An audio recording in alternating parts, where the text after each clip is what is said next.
दीनदयाळ अंत्योदय योजना, राष्ट्रीय नागरी उपजीविका अभियान व संयुक्त राष्ट्र विकास कार्यक्रम UNDP भारताद्वारे प्राप्त इलेक्ट्रिक वाहनाचा बचत गट वस्ती स्तर संघ द्वारे कचरा वाहतुकीसाठी वापर करून सेंद्रिय खत निर्मिती प्रकल्पाचा शुभारंभ।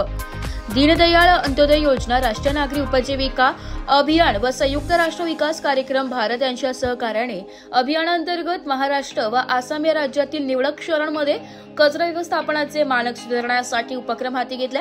कचरा संकलन आणि व्यवस्थापनासाठी इलेक्ट्रिक वाहनांच्या वापराची यशस्वी प्रकल्प तयार करून निव्वळ शून्य उत्सर्जन उद्दिष्ट साध्य करण्यासाठी हा उपक्रम योगदान ठरणार आहे। UNDP द्वारे नाशिक मनपाला 6 कचरा वाहक EV उपलब्ध करून देण्यात आले। मार्गदर्शक सूचनांच्या आधारे शहरांमध्ये नाविन्यपूर्ण उपक्रम राबवून इतर शहरांसाठी एक यशस्वी मॉडेल उभे करण्याबाबत सूचित केलेले आहे।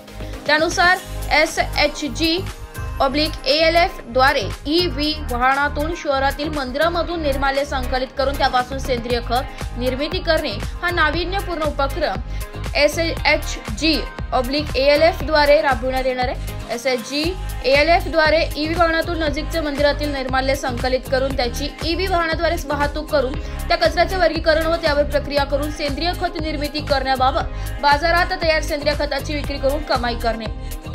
त्याप्रकारे मंदिरातील कचऱ्याचे शून्य उत्सर्जन व त्यामधील महिला बचत गटांना आर्थिक हातभार हा उद्देश ठेवण्यात आलेला आहे।